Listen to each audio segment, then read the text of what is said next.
तो स्क्रीन पर आप जो ये प्रश्न देख रहे हैं इसे यूपीएससी ने प्रीलिम्स 2025 में पूछा है, जिसमें कहा गया है कि गांधी जी ने विख्यात वक्तव्य राजद्रोह मेरा धर्म हो गया है कब दिया था, यानी sedition has become my religion. यदि आप इसे पढ़े हुए हैं अच्छे से तब तो आप इसका सटीक आंसर दे पाएंगे, नहीं पढ़े हैं तो आप गेस करेंगे और गेस जाएगा इसमें पहले option D, quit India movement, Bharat छोड़ो आंदोलन पर, क्योंकि यहीं पर गांधी जी ने कहा था कि डू और डाई, करो या मरो, यानी या तो हम स्वतंत्रता लेकर रहेंगे या फिर इस प्रयत्न में, इस प्रयास में, इस एफर्ट में हम अपनी जान दे देंगे। तो कनेक्ट होना तो स्वाभाविक है, लेकिन इसका सही आंसर ये नहीं है। अब अदर ऑप्शन को यदि हम देखें, जैसे चंपारण सत्याग्रह, तो चंपारण मामला है बिहार में नील किसानों का मामला है, जहां पर गांधी जी नील किसानों के शोषण के विरुद्ध आंदोलन करने के लिए गए, तो वहां के स्थानीय प्रशासन, लोकल एडमिनिस्ट्रेशन ने उन्हें वापस जाने को कहा,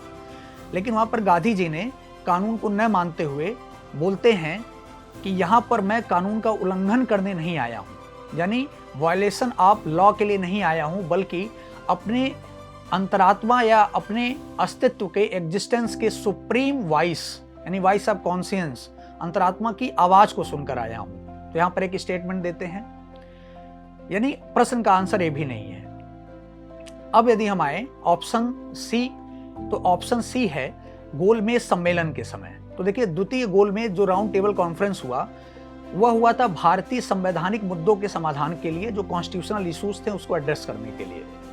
वहां पर लंदन में ऑल पार्टी मीटिंग बुलाई गई, जिसमें गांधी जी भारत की रियल जो स्टेटस है उसको शो करने के लिए आधे कपड़े पहन के गए थे, अर्धनग्न अवस्था में थे, हाफ नेकेड थे। तो जब वहां पर जाते हैं तो वहां पर किंग से मिलने का उनका एक प्रोटोकॉल होता है, किंग से मिलना होता है। तो उनसे पूछा जाता है क्या आप जॉर्ज जो 5th हैं, किंग हैं, उनसे मिलने के लिए पूरे कपड़े, प्रॉपर कपड़े, ड्रेसअप हैं, कि सम्राट ने अपने और मेरे दोनों के हिस्से के कपड़े पहन लिए हैं। वास्तव में यह एक कमेंट था, व्यंग्य था, कि ब्रिटेन भारत की स्थिति के लिए, दुर्दशा के लिए जिम्मेदार है। तो यहाँ पर गांधी जी स्टेटमेंट देते हैं कि मैं यहाँ पर भूखे एवं नंगे भारतीयों के प्रतिनिधि के रूप में आया हूं, जिनका कोई नहीं है। अब हम इसका आंसर देखते हैं, तो इसका आंसर होगा ऑप्शन बी, यानी दांडी में नमक कानून जो सॉल्ट लॉ था उसका सार्वजनिक रूप से उल्लंघन करके गांधी जी ने स्टेटमेंट दिया था। ये मामला क्या है? सविनय अवज्ञा आंदोलन, सिविल डिसोबीडियंस मूवमेंट के समय 6 अप्रैल 1930 को गांधी जी अपने साबरमती से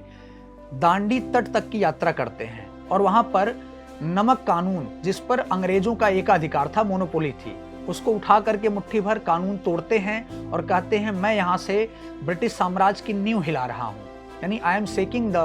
बेस ऑफ ब्रिटिश एम्पायर। और इसी पर उन्हें, इसी क्रम में उन्हें सजा होती है, उन पर राजद्रोह का केस चलता है और जिसकी सुनवाई अहमदाबाद की एक अदालत में होती है।